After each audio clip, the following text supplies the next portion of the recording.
வீசுது. உங்கள் சத்யாவில் குளு குளு ஏசி ஆஃபர். காத்து வாக்குல ரெண்டு காதல். ஹே காத்து வாக்குல ரெண்டு காதல்.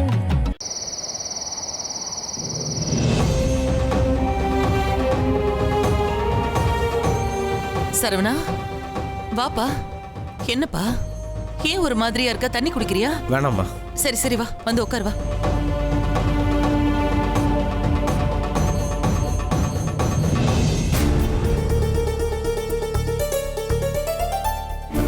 சரவணா, உனக்காக தான்ப்பா நான் காத்துக்கிட்டு இருந்தேன். உன்கிட்ட ஒரு முக்கியமான விஷயம் சொல்லணும். என்னம்மா? நம்ம தெருவுல கவிதான்னு ஒரு பொண்ணு இருந்துச்சுல, அதான்ப்பா 6 மாசத்துக்கு முன்னாடி திருச்சியில ஒரு பையனுக்கு கல்யாணம் பண்ணி கொடுத்தாங்களே. சரிம்மா, இப்ப அதுக்கு என்ன? முதல்ல முழுசா கேளுப்பா. சரி சொல்லுங்கம்மா.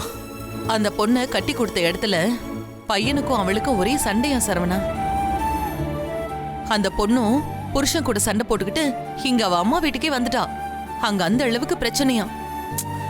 சரிம்மா, இப்ப எதுக்கு இதெல்லாம் என்கிட்ட சொல்லிட்டு இருக்கீங்க? அவங்கள கோயில்ல பார்த்த சரவணா. அப்ப அவங்க ஒரு விஷயம் சொன்னாங்க. அங்க தெருமுனைக்கு பக்கத்துல ஒரு அம்மன் கோயில் இருக்கான். ரொம்ப விசேஷமான கோயிலாம். இந்த மாதிரி புருஷன் பொண்டாட்டி பிரச்சனை இருந்தா அங்க போய் தான் வேண்டிப்பாங்களாம். இவங்களும் போய் வேண்டிட்டு வந்திருக்காங்க. வந்து ஒரே வாரத்துல எல்லா பிரச்சனையும் சரியாகி திரும்பவும் அந்த பொண்ணு புருஷன் வீட்டுக்கே போயிடுச்சான். அந்த கோயிலுக்கு நாமளும் போயிட்டு வரலாம் சரவணா. எனக்கு என்னமோ அந்த கோயிலுக்கு போயிட்டு வந்தா உனக்கும் ஈஸ்வரிக்கும் நடுவுல உள்ள பிரச்சனை எல்லாம் சரியாயிடும்னு தோணுது.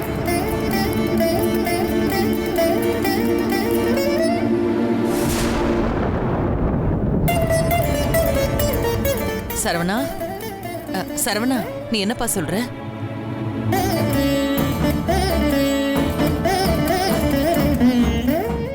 இது என்ன தெரியுமா?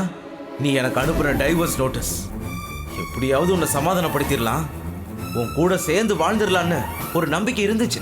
இதுக்கப்புறம் நீயே மனசு மாறி வந்தாலும் உன் கூட சேர்ந்து வாழ எனக்கு துளியும் விருப்பம் இல்லை. இப்போ போடுறண்டி இதுல கையெழுத்து. தாண்டா சரவணா, சொன்ன கேளு. இனிமே உனக்கும் எனக்கும் எந்த சம்பந்தமும் இல்லை.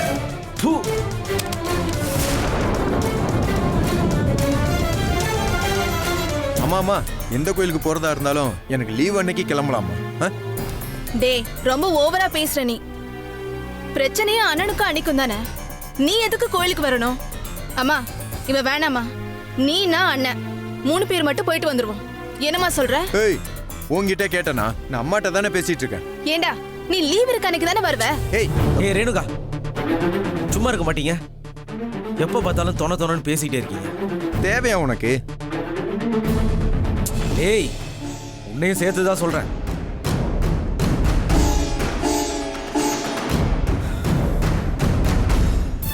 என்னாச்சு சரவணா? ஏன் இவ்வளவு டென்ஷனா இருக்க? வழியில ஏதாவது பிரச்சனையாப்பா? எனக்கு புரியுது சரவணா.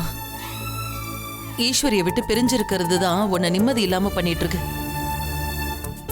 அதுக்கு தாண்டா சொல்றேன், அந்த கோயிலுக்கு போயிட்டு வந்தா எல்லாம் நல்லபடியா நடக்குமா. திரும்ப நீயும் ஈஸ்வரியும் சேர்ந்து சந்தோஷமா இருப்பீங்கப்பா. மா, எந்த கோயிலுக்கு போய் எந்த சாமியை வேணாலும் நானும் அவளும் இனிமே சந்தோஷமா இருக்க முடியாது.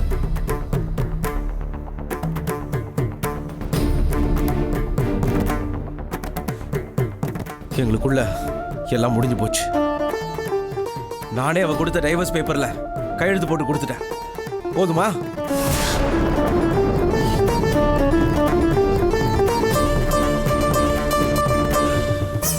என்ன சரவணா, என்னென்னமோ சொல்லிட்டு இருக்க? அது புரியாம கோயிலுக்கு போனா சேர்ந்துருவீங்கன்னு பேசிட்டு இருக்கீங்க. என்ன சரவணா சொல்ற? நீ எதுக்குடா விவாகரத்து நோட்டீஸ்ல கையெழுத்து போட்ட? என்னன்னு அன்னைக்கு அவ்வளவு பிடிவாதமா சைன் போட மாட்டேன்னு சொன்ன. இப்ப என்னென்ன ஆச்சு?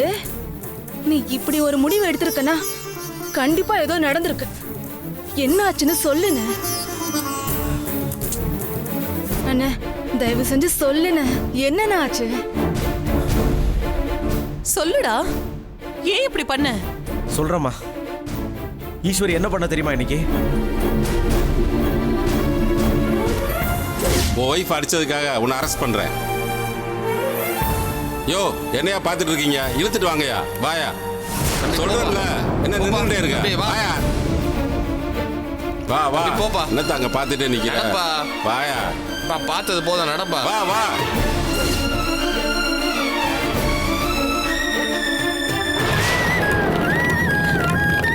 என்னென்ன சொல்ற?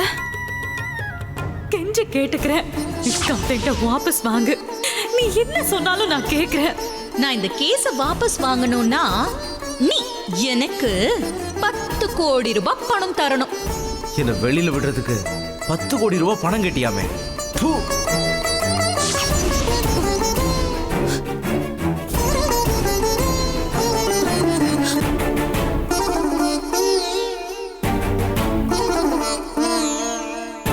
இப்ப சொல்லுங்கம்மா, இதுக்கு மேலையும் நான் அவ கூட சேர்ந்து வாழணுமா? எப்போ என்ன வச்சு அவ ரம்யா கிட்ட பணம் வாங்கணும்னு நினைச்சாலோ அப்பவே நான் அவளை முழுசா வெறுத்துட்டேன்.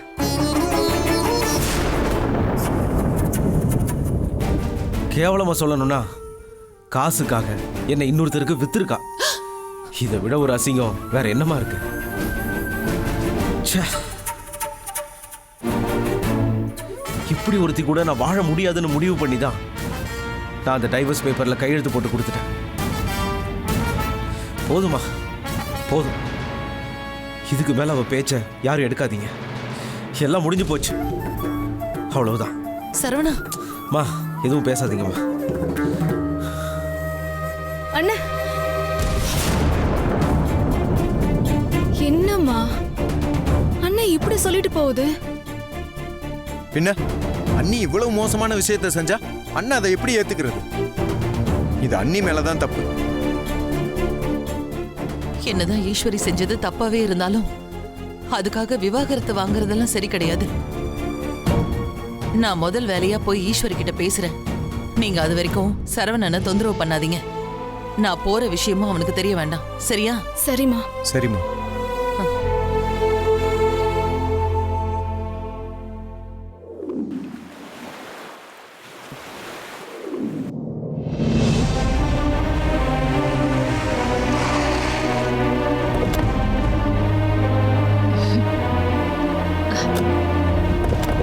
வாங்கப்பா.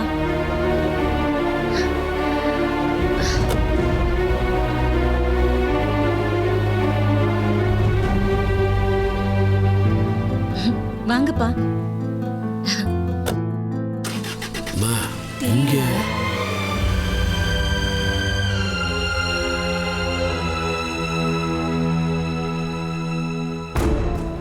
என்னப்பா அப்படி பாக்குறீங்க? தங்கமே, இங்க எதுக்குடா வந்தோம்? பின்ன நம்ம வீட்டுக்கு வராம வேற எங்க போறது? நம்ம வீடா? நம்ம வீடா? அதான் இன்னொருத்தவங்களுக்கு வித்துட்டோம்ல, அப்புறம் என்னடி நம்ம வீடுன்னு உரிமை கொண்டாடிட்டு இருக்க? வீட்டை எழுதி கொடுக்கும்போது ஈவியருக்கு இல்லாம கிளம்பி போக சொன்னாங்க. இப்ப நாம திரும்ப வந்ததை பார்த்தா தேவையில்லாத பேச்சு வருமா? ஏங்க, முதல்ல நீங்க வாங்க போலாம். மா, ஒரு நிமிஷம். நீங்க எங்கேயும் போக தேவையில்லை. இதுதான் நம்ம வீடு. நாம இங்கதான் இருக்க போறோம். என்ன சொல்ற? என்னடா சொல்ற? உண்மையதான்ப்பா சொல்றேன். நம்ம வீட்டை நான் திரும்ப வாங்கிட்டேன்ப்பா. வாங்கிட்டியா? என்னடி சொல்ற? என்னம்மா, நான் சொன்னது காதுல விழலையா என்ன? நான் தான் அன்னைக்கே சொன்னேன்ல, நாம இழந்த எல்லாத்தையும் நான் மீட்டு எடுப்பேன்னு. நம்ம வீட்டை நான் திரும்ப வாங்கிட்டேன்னு சொன்னேன். போதுமா? ஈஸ்வரி ஒரு விஷயத்த சொன்னா அதை செஞ்சு முடிப்பான்னு இப்பவாவது நம்புறீங்களா? வா, உள்ள வாங்க. கூட்டிட்டு வாங்கம்மா.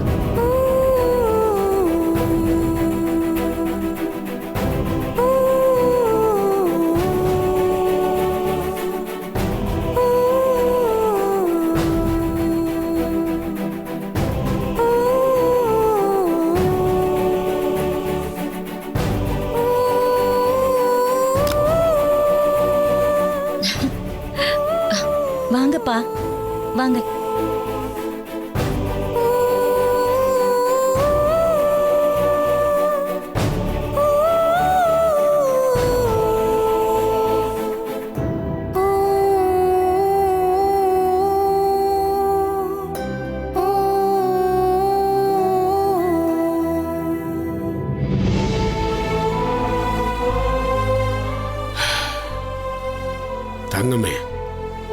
கேட்கறேன்னு தப்பா நினைச்சுக்காத.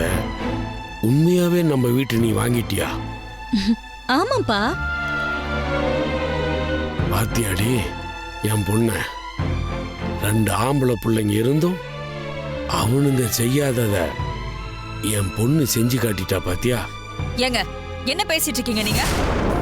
முதல்ல இந்த வீட்டை வாங்குறதுக்கு ஏது பண்ணனு கேளுங்க.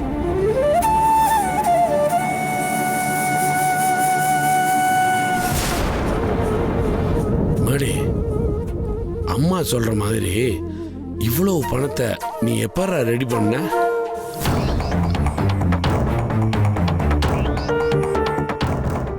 சொல்லு தங்கம், உனக்கு எப்படி இவ்வளவு பணம் கிடைச்சது? யாராவது உதவி பண்ணாங்களா?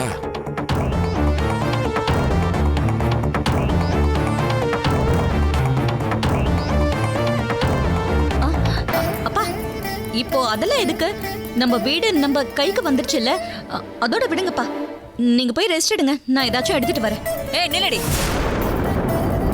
நீ சமாளிக்கிறத பார்த்தாலே தெரியுது இதுல ஏதோ தப்பு பண்ணிருக்கானு. உண்மையை சொல்லு, இந்த வீட்டை மீட்கிற அளவுக்கு உனக்கு எங்க இருந்து பணம் வந்துச்சு?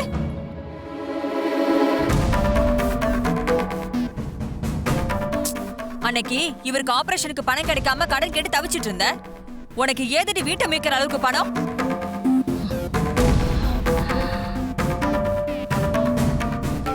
ஏங்க இவ எதையோ நம்ம கிட்ட இருந்து மறைக்கிறாங்க. முதல்ல இந்த சொல்லுங்க. ஏய், அம்மா கேக்குறாள்ல, ஏன் அமைதியா இருக்க? சொல்லு, இந்த பணம் எப்படி உனக்கு கிடைச்சது?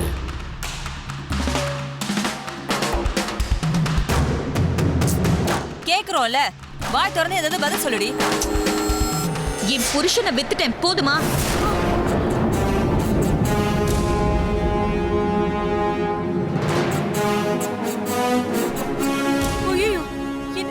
என்னடி சொல்றா இவ? ஓடி பாவி, என்னடி சொல்ற? ஆமா, அந்த ரம்யா கிட்ட பணத்தை வாங்கிக்கிட்டு இனிமே அந்த ஆளுக்கும் எனக்கும் எந்த சம்பந்தமும் இல்லைன்னு சொல்லிட்டேன்.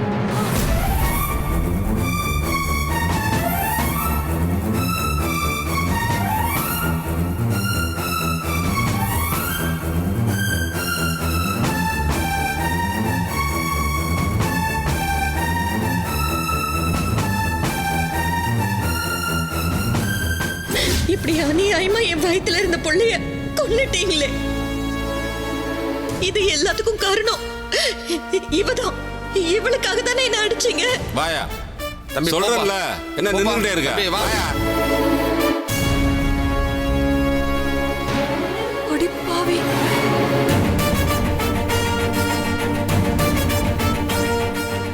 நான் இந்த கேஸ வாபஸ் வாங்கணும்னா நீ எனக்கு 10 கோடி ரூபாய் பணம் தரணும்.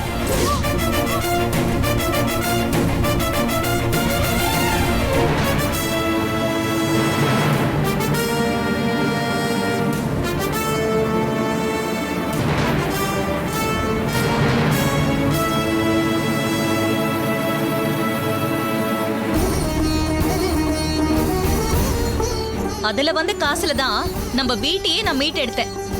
அது மட்டும் இல்ல, நமக்கு இருந்த எல்லா கடனையும் அடைச்சிட்டேன். அப்பா, இனிமே நாம நிம்மதியா வாழலாம்ப்பா. ஏய், என்ன காரணி பண்ணி தொலைச்சிருக்க? என்ன வேற என்னமா பண்ண சொல்றீங்க? ஒரு புருஷனா அந்த ஆளு எனக்கு உண்மையாவே இல்ல. அதான் பணத்தை வாங்கிக்கிட்டு அந்த ஆளு அந்த ரம்யாக்கு வித்துட்டு ஒரே அடியா தலை முழுகிட்டேன்.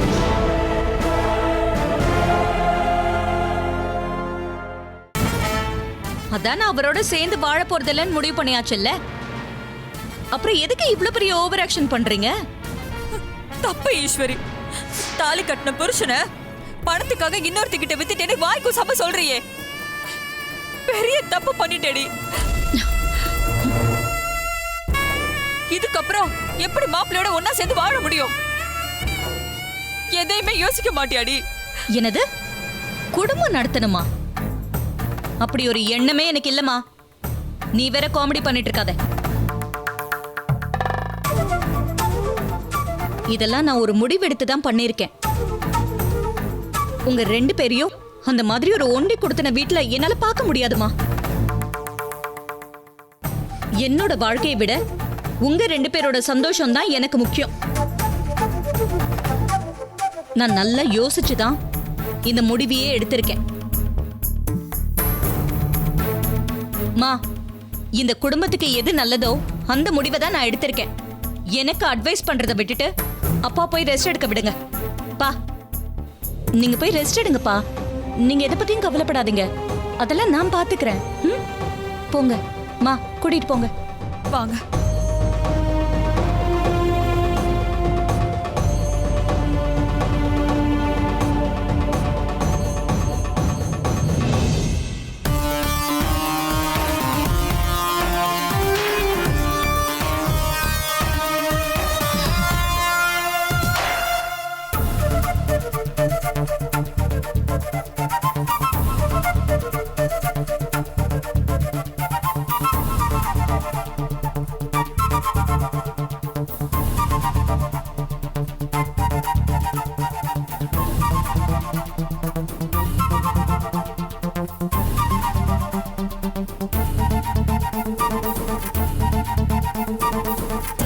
மா,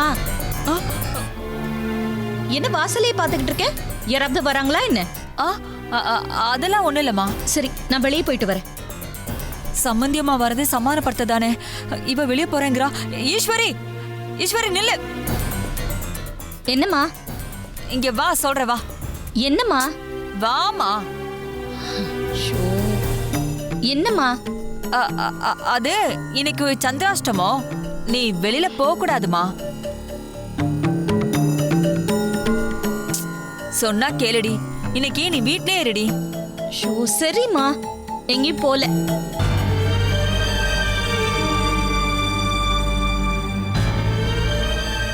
ஈஸ்வரி,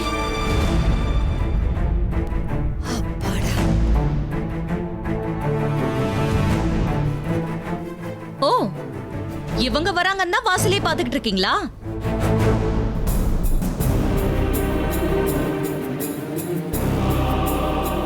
வாங்க சம்பந்தி. சம்பந்தி, நல்லா இருக்கீங்களா சம்பந்தி? உடம்புக்கு இப்ப பரவாயில்ல? பரவாயில்லைங்க, நல்லா இருக்கேன். அப்பா,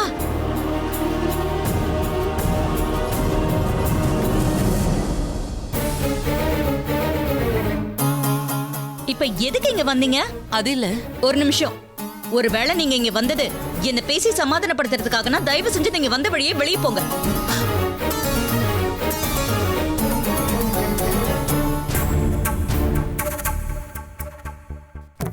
எனக்கும் உங்க பிள்ளைக்கும் இனிமே எந்த ஒட்டும் உறவும் கிடையாது.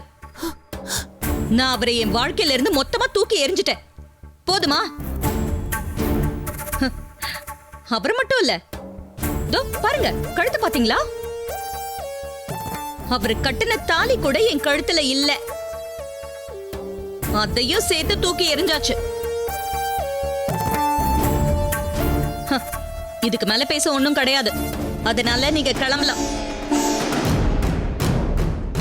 என்ன ஈஸ்வரி இப்படி எல்லாம் பேசுற? சரவண உன் மேல உயிரிய வச்சிருக்காமா? அவனை விடு. நீ சரவணனை எந்த அளவுக்கு விரும்பினன்னு உனக்கே நல்லா தெரியும். அப்படி ஒருத்தரை விரும்பிட்டு எப்படி ஈஸ்வரி ஒரே நாள்ல உன்னால தூக்கி எறிய முடியும்? உங்க புள்ளதான் என்ன அந்த நிலைமைக்கு கொண்டு வந்து விட்டதே.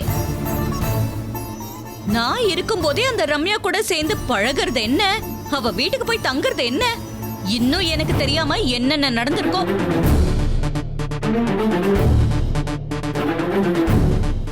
இது பாருங்க, இதுக்கு மேலையும் ஒன்னும் தெரியாத மாதிரி என்ன அவர் கூட குடும்பம் நடத்த சொல்றீங்களா? அப்படி செஞ்சா இந்த உலகத்திலேயே என்னை விட ஒரு முட்டாள் இருக்க முடியாது. இல்ல ஈஸ்வரி, இப்ப நீ எடுத்திருக்கிற முடிவுதான் உண்மையிலேயே முட்டாள்தனமான ஒரு முடிவு. அது நீ இன்னும் புரிஞ்சுக்கவே இல்லைல்ல? சரவணனை பத்தி உங்க எல்லாரையும் விட எனக்கு தான் நல்லா தெரியும். உனக்கு துரோகம் செஞ்சுட்டு அவன் ரம்யா கூட தப்பான ஒரு உறவுல இருக்கிற அளவுக்கு நான் அவனை வளர்க்கல. அதையும் தாண்டி ரம்யாவை பத்தியும் எனக்கு நல்லாவே தெரியும். அவளும் அப்படிப்பட்டவ கிடையாது. அவங்க 2 பேரும் காதலிச்சது என்னமோ உண்மைதான். ஆனா ஒன்ன கல்யாணம் பண்ணிக்கிட்டதுக்கு அப்புறம் அவங்க 2 பேர் மனசுலயும் அப்படி எந்த ஒரு தப்பான எண்ணமும் வந்ததில்ல. நீ தயவு செஞ்சு அவசரப்பட்டு ஒரு முடிவு எடுத்துட்டு அதை ஏண்டா எடுத்தோன்னு நாளைக்கு நீ வருத்தப்படக்கூடாதுன்னு தான் நான் இவ்வளவு தூரம் பேசிட்டு இருக்கேன். இத பாரு ஈஸ்வரி, நடந்தது எல்லாத்தையும் மறந்துருமா. நீ திரும்ப சரவண கூட சேர்ந்து வாழணும். ஈஸ்வரி, நீதாம்மா என் வீட்டு மருமக.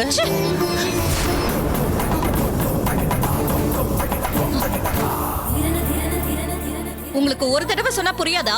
தேஞ்ச ரெக்கார்ட் மாதிரி அதையும் சொல்லிக்கிட்டு இருக்கீங்க. ஏய் ஈஸ்வரி, எதுக்கடி இப்படி சம்பந்தியமாகிட்ட கத்துற? மா, பேசாம இரு. அவங்களுக்கு வந்தாதான் வலி என்னன்னு தெரியும். சும்மா கருத்து சொல்றதுக்காக கிளம்பி வந்திருக்கீங்க.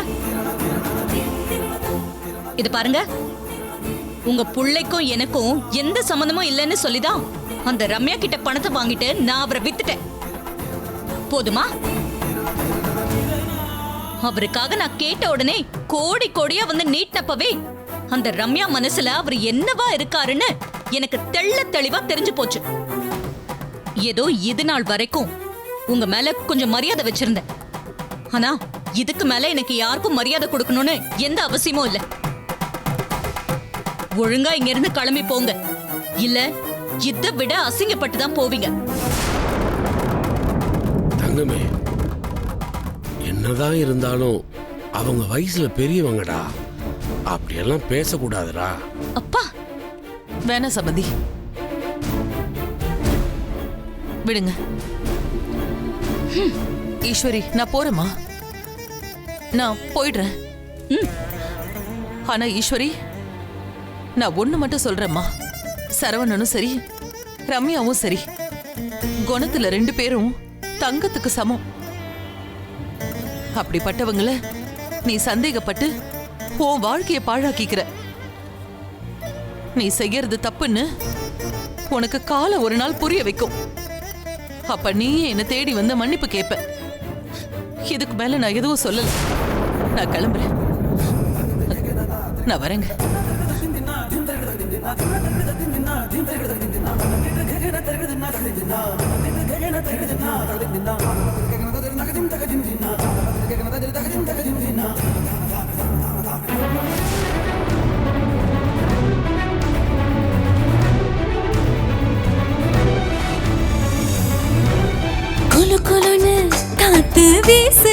உங்கள் சத்யாவில் குளு குளு ஏசி ஆஃபர். சத்யா.